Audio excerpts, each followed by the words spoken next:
Hi everyone, and welcome to a new episode of the Allplane Podcast, where we talk with the movers and shakers redefining the future of commercial aviation. And before we dive into today's conversation, I would like to remind you that all previous episodes of this podcast, along with many other interesting stories about innovation and sustainability in aviation, are available on the Allplane website at Allplane.tv. Allplane.tv.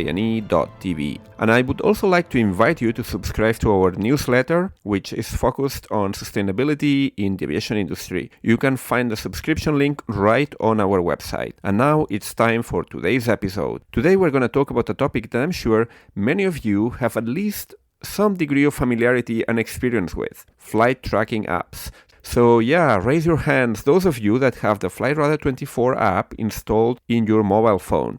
However, it might actually come as a surprise to many that Flightradar is not alone in this field. And there are in fact quite a few companies that have taken different approaches to flight tracking and which are developing a whole range of solutions for people to play and work with the flight tracking data. Our guest today, Alex Lungu, is the CEO of one such company, and a particularly interesting one at that. Wingbits is a Swedish venture-backed startup that is reinventing flight tracking by changing not just the way flight data is collected and used, but also the whole incentive structure around precisely this flight data collection. I will leave it to Alex to explain it in more detail during our conversation, but basically Wingbits wants to turn flight tracking into a financially rewarding activity that can even be professionalized. To some degree, of course. And on the product side, Wingbits is working to make all this data easily accessible. Now, one of the big learnings from this episode, at least for me, is that there's still so much going on in this field. I was thinking, well, that's a mature market, there's a very clear market leader, but actually, we're just scratching the surface of what's possible with all this flight tracking data. Actually, Alex and his team at Wingbits are working on some really, really cool stuff. We didn't discuss everything here publicly on the podcast because they haven't yet gone fully public with some of the tools they are developing. And obviously there were also some time limitations to discuss all the features of the platform. But I hope this episode will provide you a good overview of what flight tracking is, how it works, and the different possible approaches that exist. But I think it's best if we hear it all directly from Alex. So without further ado, let me welcome him to the podcast. Hi Alex, how are you? Hey, Mikhail, how are you doing? I'm all good. How are you? Very good. Thank you so much. It hasn't been long since last time we spoke, and it's great to have you here on the podcast today because we are going to talk about a type of technology that many people use in their daily lives. I would say it transcends the AvGeek community, and I'm seeing more and more people, even from all sorts of backgrounds, using them, which is the flight tracking apps and flight tracking technology. You are basically developing a very interesting project in this field, and I would like to discuss now, Wingbits. I think it's best, though, that if we first start with a bit of a short introduction about who you are, what your role at Wingbits, and how you ended up working in this field. Yeah, thanks a lot for having me over. And you were right. This technology is going past the AV geeks because even when I explain to my mom what we're doing, I always have to say that we're like flight radar, but different. I think it's important to make a comment here. I haven't mentioned Flight Radar, but it's a brand that it's very well known. Possibly the best well-known brand in this space. I think that's something that we are going to discuss in more detail about how you guys are different from Flight Radar, because you have very significant differences in your approach. And I think that's important. I mean, it's a really important part of your story. Yeah, I think it's good also to bring it up early in the conversation because I think it's a reference that many people have in their minds when thinking flight tracking. Flight Radar obviously has achieved a very broad market penetration. So pretty much even people that are not into aviation have the flight radar app, and you can see them sometimes tracking, and also when tracking flights that some relative or some close person is taking, and see whether he or she has arrived, etc., etc. So yeah, good that you brought it up. I think it's a good reference point, and yeah, we can continue with your story and how you ended up in flight tracking then. Yeah, of course. No, absolutely. I mean, it's kind of the same of saying we're starting a search engine without mentioning Google, right? But anyway, yeah. So my story is very different than some of your guests. I listened to some of the episodes to kind of get a little bit inspired about the topics and kind of catch up with the latest. I would say that us as a company, we're slightly different. We're more of a data company. So my background is a software engineer. I worked previously before starting Wingbits. I was an engineering manager at Klarna, so very much not aviation based. And before that, by education, I'm a telecommunication engineer, studying actually in Barcelona, where I think you're based, right, Miguel? Exactly. Um, Yeah. I love that city. It's awesome. Yeah. But yeah, I'm a software engineer. I'm a geek. The story of Wingbit starts with the acquisition of another network about 3 years ago, and I was listening to a tech podcast episode, and they were talking about this drama around flight tracking because it was a little bit of drama at the time, and I really didn't understand, and it kind of got me super curious about why would the community be upset if the project that they love is being acquired and potentially expanded and increased and so on. So it kind of took me down a rabbit hole. I found flight tracking fascinating, and then I realized that actually all the flight tracking companies operate the same model, which is based on volunteers, on people all around the globe working together to set up stations to track flights because of the love of it. And I found that super interesting and sort of inspiring to kind of describe the feeling. But at the same time, it doesn't sound like a very sustainable business model when you have to rely on people. And in the case of that network, what happened is as soon as the news broke out, people simply stopped sending data. So they lost 20% of their feeds in about 2 hours. And Uh, may I interrupt you here for a second? This flight tracking platform that got acquired, we are not talking about Flightradar. It was a different one, right? no. This is a much smaller one than Yeah. Flightradar. Yeah, absolutely. Well, And I mean, Flightradar got what was it? They sold to third to private equity about a few months ago, right? So true, I don't know how that true. affected, but this Yeah, starts much that's why before. that's why I mentioned it. Sorry, can you please remind us the name of that platform that got acquired? It's I don't know how much I should talk about Okay. other networks. Maybe it's better not to Okay. mention them, People can because do some of them their are people can Google exactly. Just find Google it, and find you're the gonna find it. transactions in this space and the one that is not Flightradar. Exactly. So just I think at this point it's important to maybe just dedicate a few minutes to talk about how this tracking works technically, because Yeah. basically Flightradar or well the other platforms is the same thing. Basically, as you mentioned, rely on volunteers, and these people are people that install a piece of tracking equipment in their homes. So it's a bit like an antenna that can track the transmissions from the aircraft that are passing nearby overhead. And then if you have enough of these points, you can pretty much cover a very wide area, right? Can you tell us a bit more in Exactly. detail? I mean, I just explained in a very, very general way, but maybe you can give us a bit more detail so that we understand what we're talking about here. I think actually you've done a pretty great job. So aircraft, they use protocol called ADSB to broadcast to the world operational metrics, and the intent for that is to make it much clearer in the airspace what aircrafts are around you, and also where you are, where you're heading, how high you are, and the exact location of the aircraft. And the aircraft resolves the location using GPS. So it's a much more accurate positioning system than the radar, and because of that, it has been adopted in a lot of different countries.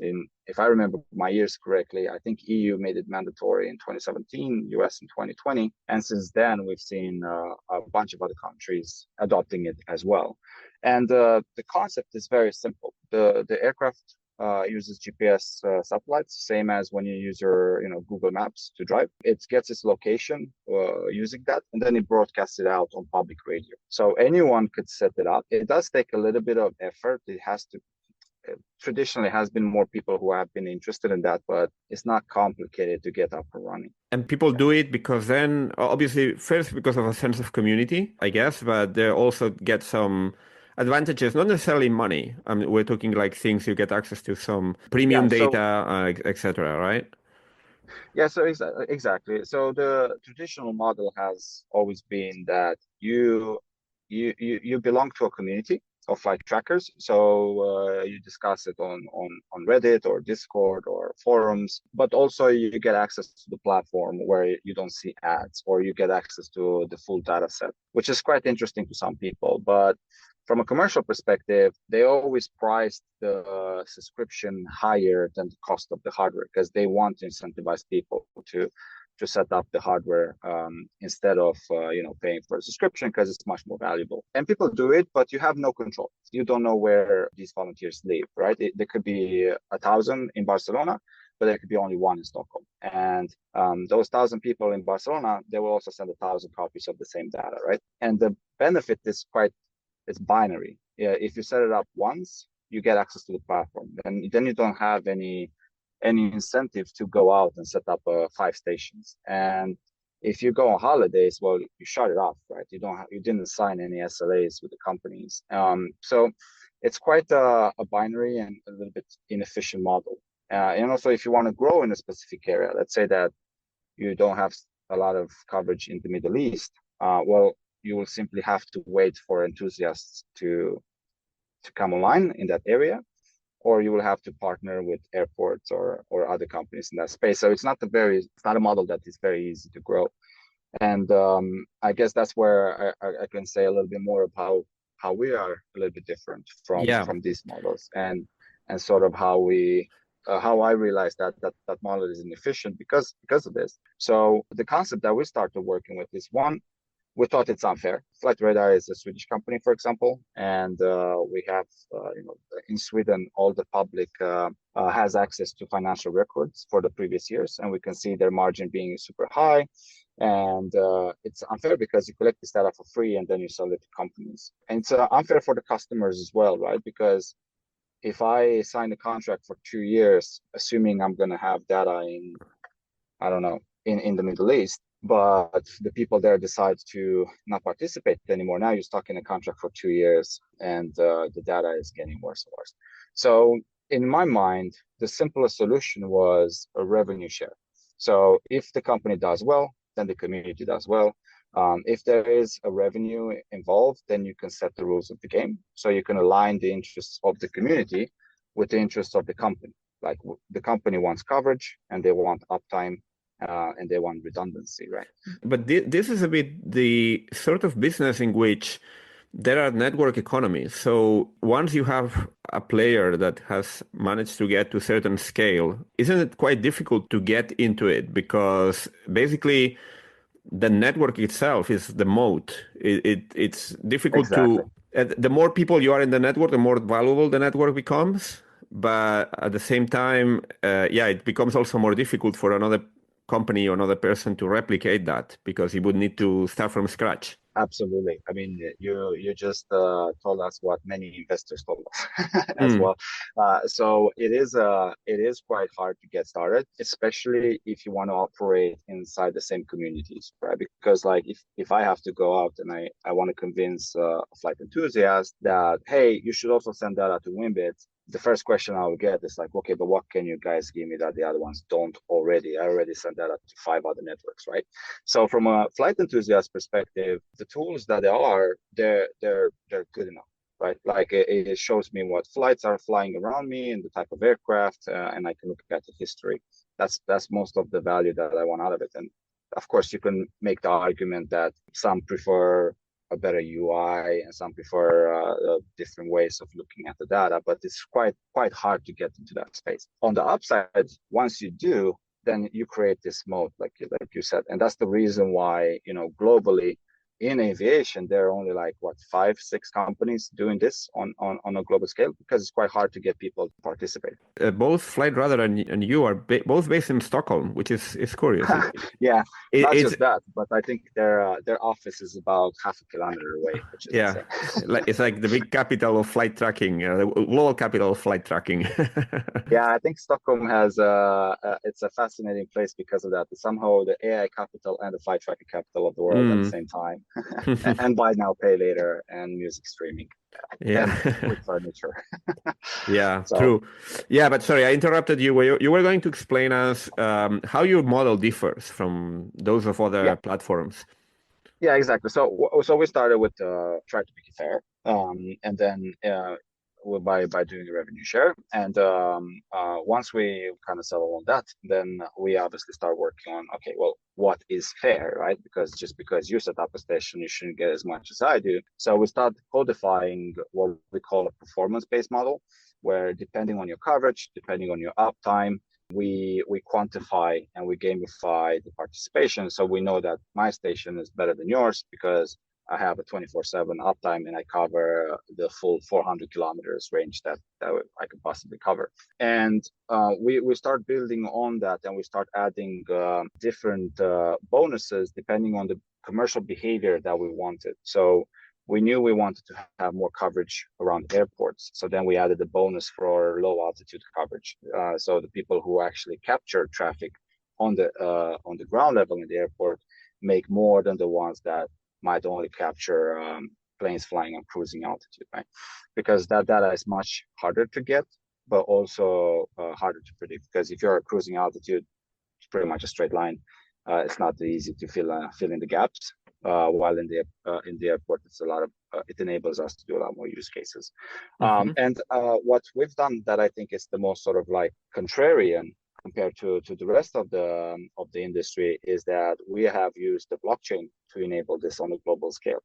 So instead of going for the flight enthusiast community, which would be quite hard to compete for attention, we actually decided, like, why don't we build a completely new network from scratch with completely new people and new value proposition. So we had about 50 stations 2 years ago. We're now closing on 6,000 live stations, and we see that growth going in the first in this year as well. But it's like you said, it's still it's a network model. So we know that we have to grow a lot in the areas where the data is most looked for. So that's EU, US, APAC region, Middle East, South America. So we've been growing quite a lot in the last year, and it's quite cool in our opinion that we actually brought in a lot of people to flight tracking that didn't even know about flight tracking before, which is quite Yeah. nice. And actually, one aspect that I found particularly interesting is that you have taken also a very unique approach, I think, in designing this coverage, because if people look at your map, they will see the whole world is divided in a number of small geographical Yeah, we boundaries, call it hexes. a bit like, yeah, it's like little hexagons. So the whole map is an hexagon, right? Is divided in these small hexagons, and you are aiming to have a station in each of these. Well, obviously not on the ones in the middle of the ocean, I guess, We will but like those too. yeah, well, why not? If someone volunteers to to go there and put it there, why not? But otherwise, I mean, wherever it's possible, to have one station in each of these equally sized polygons that you have all over the place. So basically, you are not so much looking at having maybe a cluster of 300 people around Stockholm, but just having maybe 30 people in the whole of Sweden, but each of these covering, I'm saying 30, maybe it's 300, I don't know, but just having, just more, let's say, more a qualitative approach more than a quantitative approach. So you are more focused on getting the right locations to maximize your coverage, not so much of having maybe clusters in one specific place and then big empty spaces, but in having a very spread out and very rationally distributed system, right?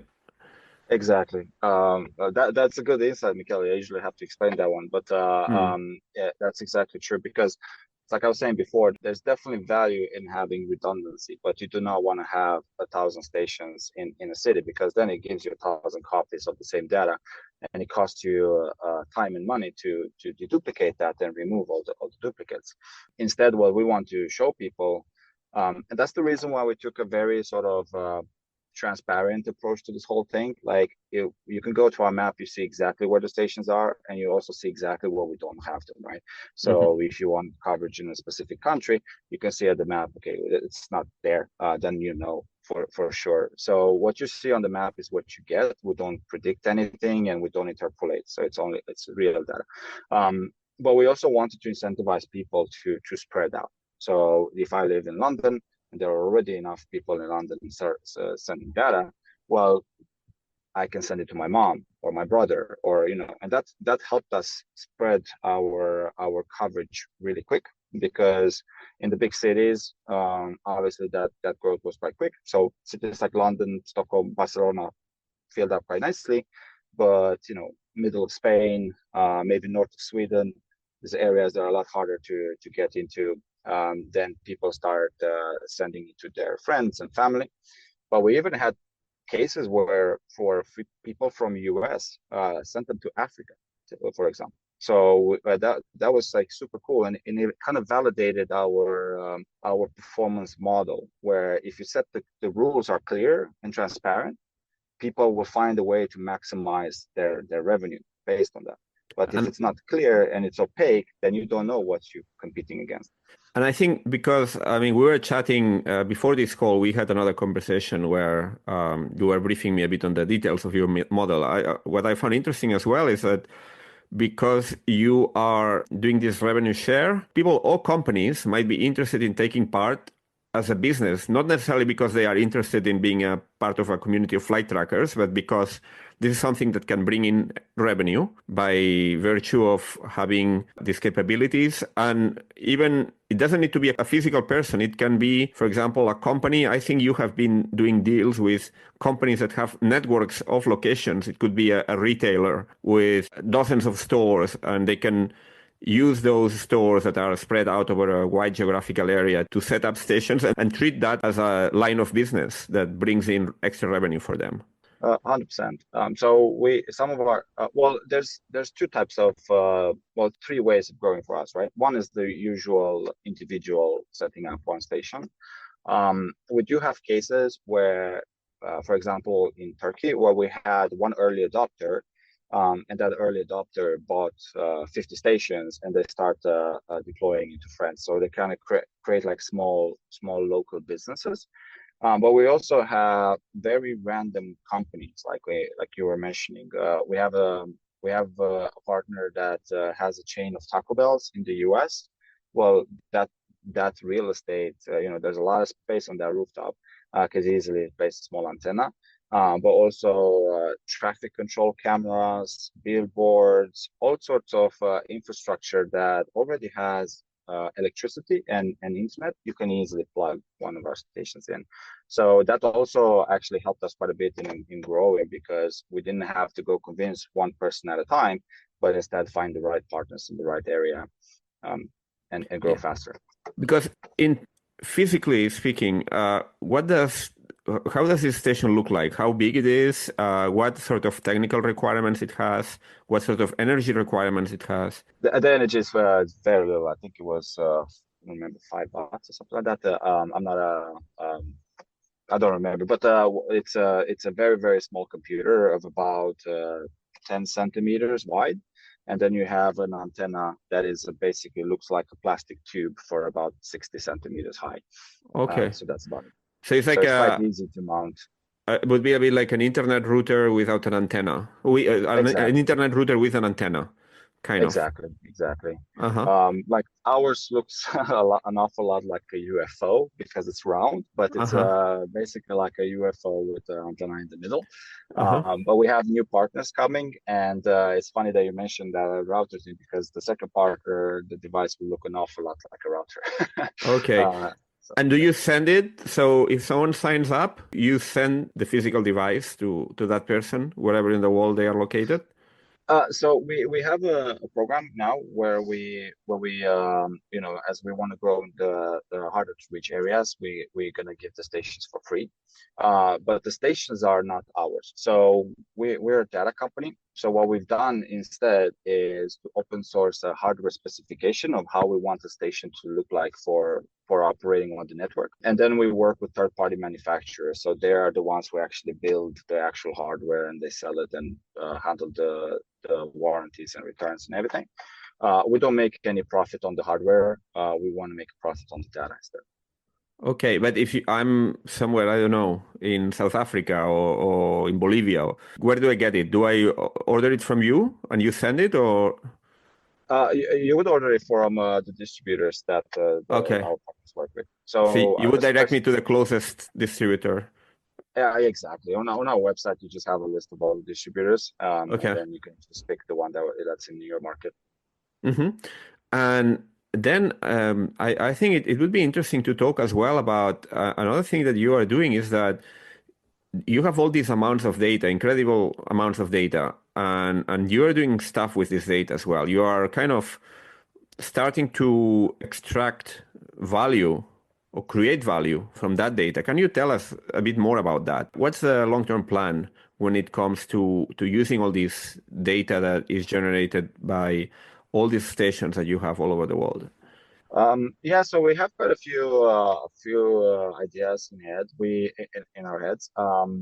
Like I said, we're a data company. We look at this problem from a data perspective, and what we noticed is that like the current type of service you get when you buy data is quite old school. So like I want to start a company in aviation, I want to do a CO2 account or something like that. But I want to only do it for Sweden. Well, then I have to buy the data in raw, and then I have to process it myself, and then I have to spend time understanding that raw data that maybe I don't even care about. That's not the value that I provide to my users. And we saw that across the whole sort of vertical, where you have companies that are larger, like the Syrians of the world and Airbus and large companies who already have a data team. They don't have a problem ingesting the data because they already have set up all the infrastructure for it. The problem comes when you are a smaller company, you want to get started. There's no custom solutions for you. You just get the data, and you will figure it out. So we have multiple ways of solving that. One of them we're not fully ready to make public yet, but it's going to be super exciting, and we're going to release it pretty soon. But the second one is also through offering, for example, machine learning tag data. So when you buy the data from us, you don't just buy it as raw data, but you also have added metadata to it. So, for example, like if it was an unstable approach or not, if it was too quick, if it was similar as other other approaches to a specific airport, that kind of value. And we also offer people the possibility to just query the data straight into our database, which is kind of a obvious way that it should happen that way. But as far as I know, nobody does that because it kind of removes that power that a 2-year contract has, right? So we want to let people access the data a lot easier. What could people be using this data for? For example, can you give us an example? So the data feeds into the whole aviation industry in different forms and shapes, right? So we have some larger customers like Spire Global that consumes our data.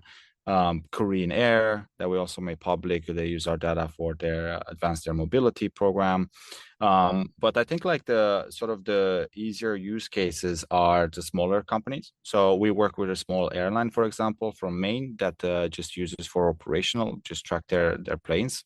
We have a company that does turbulence detection. One thing that we haven't mentioned is because of our model of spreading out the stations and have a much more controlled deployment, our latency is really, really small. So most of that data is under 2 seconds latency. P95, I think it was 1.2 seconds.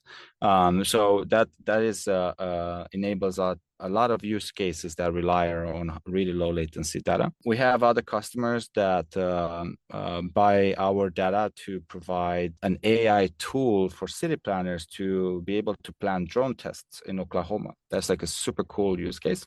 So it's very hard to say a specific sort of like this is the killer use case, including our public map where you can see all the flights everywhere. But instead, I think like what our customers tend to do is be specialized in a particular niche and then use our data to be able to identify operational state at a specific time. And because they have access to the database, they can get into your data and they can customize the type of requests they want to make to your database and extract the layers of data that they need. They might just be interested in a specific data point, specific region, something like that. Exactly. I mean, that one is still a pretty new addition to it. So all the previous customers that I was talking about, they're more on the traditional type of ingestures. But we have talked to a few companies where it's exactly like you said. Like, I'm only interested. Well, actually, I guess the airline that I was telling you about is that way. Like, I only want to stream data for my particular airplanes. I have nine aircraft in the space. Why would I ingest the whole data set when I only need those 9? And that is something that we could do pretty easily. And but what we want to do is enable, for example, companies that do consultancy in aerospace, that they want to come in. I just need 1 week of data, one time in London for under a specific altitude and so on. And you could do that straight in our database. You don't need to ingest the data. You don't need to run it yourself. And that enables a lot of use cases that are much more per usage, cost per usage, right? Rather than committing to a long-term contract. So it's still quite new. We're still looking for partners there because we want to find the most sort of common use cases to see where we can enable more value that way. But so far the feedback has been great because from a customer perspective, it gives a lot of freedom. Just use the data when you need it, right? It's quite an easy value proposition. So, for example, what's the pricing structure then? It's something that you charge by the amount of data that people consume, or are there other parameters in here? Depends on whether it's one-off, if it's someone hooked to the database to feed. And I guess some of these people, they might be able to feed this data into their own interfaces. So they might have designed their own ways of their own models to process this data, and they just feed it with the data raw. I guess the pricing would depend on whether people make a continuous use, first on the volume, and then whether make a continuous use or there's a one-off. I guess some people can build their own interfaces and their own models, and they just feed the raw data, and then they have their own ways of dealing with it.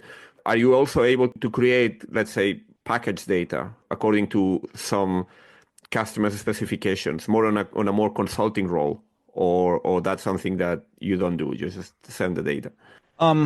So a couple of questions there. I think like when it comes to consultancy, we could definitely do that. Depends on the use case, but we require a small team for the operation that we run. So and kind of now I'm answering your question about pricing too. We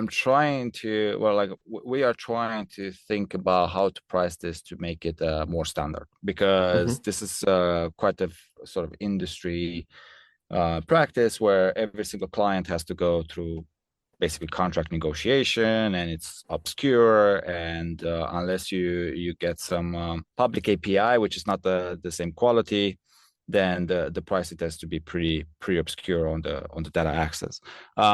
I do understand why now. It was quite frustrating for a while, but I do understand that, if you buy the data to resell it, obviously the contract needs to look differently than somebody who is a one-man operation and just needs the data from time to time, right?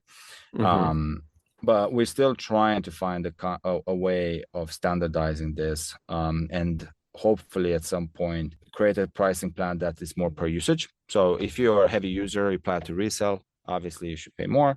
If you're a smaller company, you only use the data from time to time, it should be as simple as possible. So I don't have a really good example for you, but for example, like when it comes to that airline that I was talking about before, we're charging per tail. And that was much simpler, fixed fee, independent how much data they need. What the value that they get out of it is that they want to know where the planes are, where they have been, keep a record of that, right?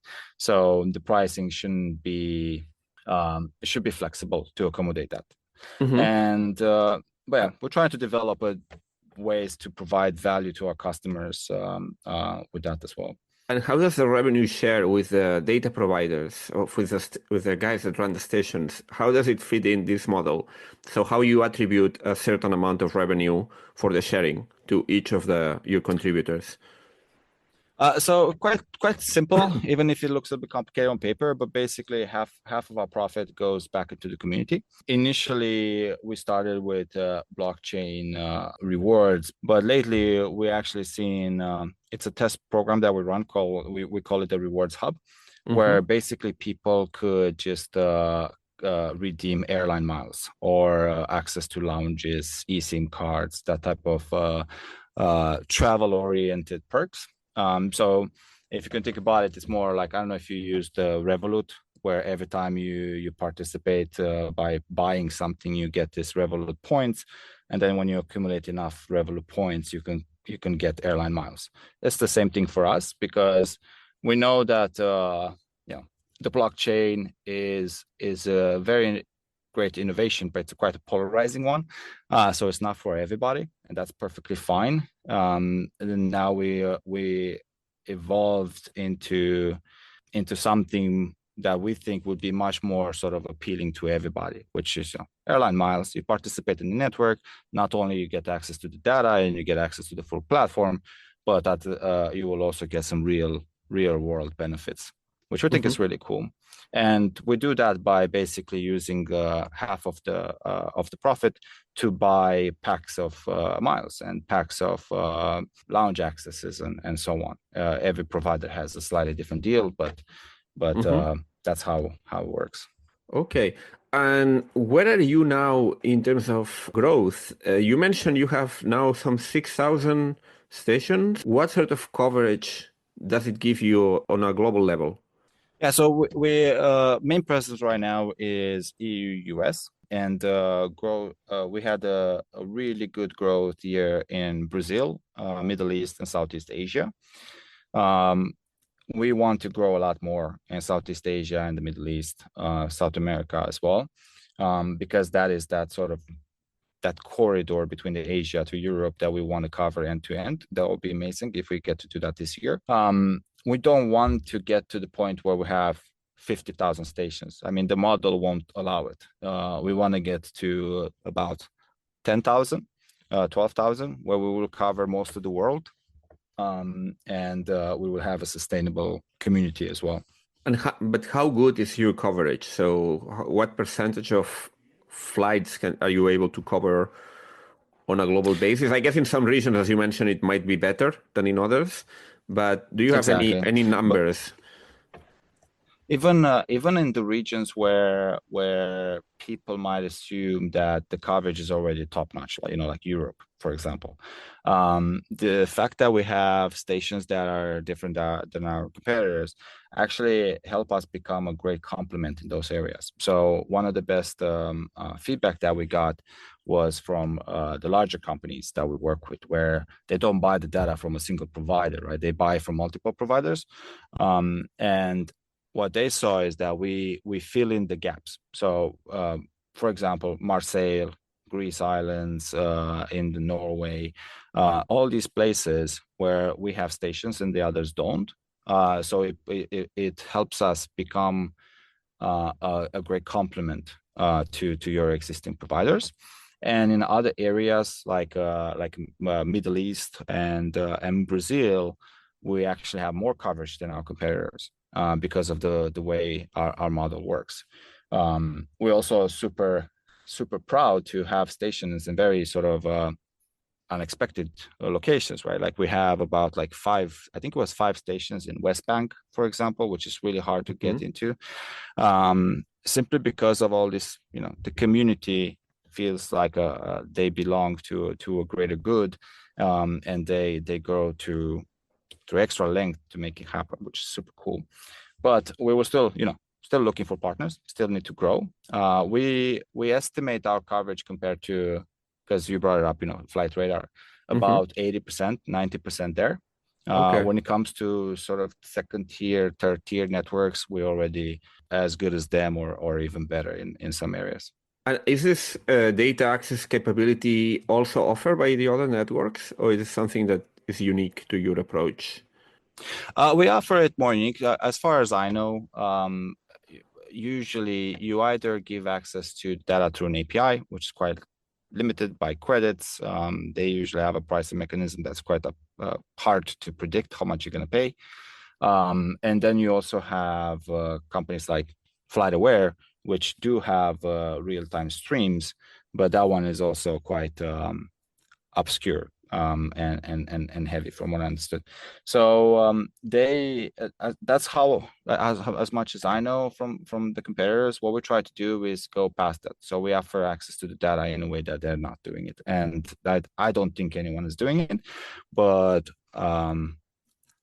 I don't want to be wrong either, because I do think like some of these networks are actually, one thing that I learned by being in the industry is that a lot of these networks, they're competitors on paper, but they're on top of the same community of flight enthusiasts, right? So there's a massive potential there for partnerships, for working together, for being able to build something bigger, because in the end, Flight Radar, FlightAware, all of these other networks, they still depend on volunteers. If the volunteers decide that they don't want to do this anymore, all those companies are dead, including ours.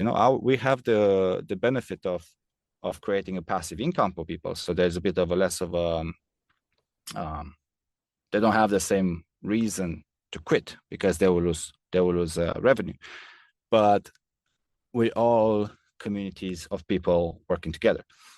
So to me, it's kind of like we can learn a lot from each other. And that's why we're kind of excited that Flight Radar is so close to us, because we're looking at what they did for the industry, but also kind of how much is left, and how much time have changed, and how much potential there is. Mm-hmm. And where are you now in financial terms? I think you are VC funded. Is that right? That's correct. So we closed our latest round last year in January. In that year, we raised $9.5 million. That was our seed round. So we were well capitalized. Our burn rate gives us enough time to reach global coverage, which is really great. But like I said, lots of opportunities out there, and it's hard to not get out there and talk about it. And you're already monetizing. I mean, all these revenue streams that you mentioned are already in place. So you're generating cash flow from your network. Yes. Yeah. So we're still pretty young, and there's definitely a network effect. So last year we focused mostly on growing the network, but even last year we how much was it? It was $30,000 sent to our community on payments on the blockchain, so we can easily trace it and validate. This year we want to give back to our community much more than that. Mm-hmm. And what's next? What are the next big milestones that you are looking forward to? Well, I really want to have an end-to-end coverage between Europe and Asia. That's like something that we're looking and working with partners on it now. This year we have our goal to reach 12,000 stations by the end of the year. At this rate, it looks like that's going to happen. And we really love to take new approaches and risks to how we serve our data. So just happens that when we recording this episode yesterday, we released our 3D map where you can see all the planes flying in 3D space in real time. It's a small thing, but it's a very geeky thing. It's very cool to look at. Nice. And I think that's the type of stuff that you don't really like. You have to have a little bit of fun as well in this space, I feel like. And in this with this data sets, there's a million things that you can find to have fun with. So I really hope that we keep on doing that during the year as well. Mm-hmm. And I guess that many people might be wondering, how do I become a contributor? So what do people need to do in order to join your community and maybe set up one of these stations? I think the best is to just join the community in the first place, right? So if you go to wingbits.com, you will have links to our Discord, and you can interact with the community directly. And create an account and register a station. That would be the best. But like we want to grow the community past just the station providers, right, and feeders. We also want people to bring in their expertise in the space and ideas, and so we can build something cool together. So please join the community. Lots of very fun, interesting people there. Lots of projects already started by the community, which is always super cool to see. That's wingbits.com, right? Exactly. Okay, perfect. Well, thank you so much, Alex, for this very detailed explanation. It sounds like a really cool project, and learning lots of new things here about this world of flight tracking. I must confess, I've been a long-time user, but I never knew that much about what goes on behind the scenes. So these conversations we've got today and when we first talk have been really like an eye-opener. Thank you so much, Mikael, for taking the time and letting me talk, because I can talk about this all day long. Like I said, there's a lot of geek factor in it, and that I think it's like super appealing to most people. But I would also like to say thanks to you for having such a cool podcast. I mean, I started listening to the episodes since last time we talked, and I'm learning so much about the aviation industry, and that's like super cool. Thank you very much. That's very encouraging to listen. Thank you so much. Just left for me to say all the best, and I'm looking forward to seeing how you guys keep growing, and yeah, I'll guess there are many cool applications that can be built on top of this data that you are collecting and that you are making available for people to use. So thank you so much, Alex. Absolutely. Yeah, thanks a lot. If you like this podcast, you can support us by giving it a great rating on Apple, Spotify, or whichever platform you get it from. And remember, you can of course subscribe to it. And you can also get regular updates through the Allplane website. That's Allplane.tv. We have a newsletter where we cover the aviation industry every week with a special focus on innovation and sustainability. So give it a go. Thank you and goodbye.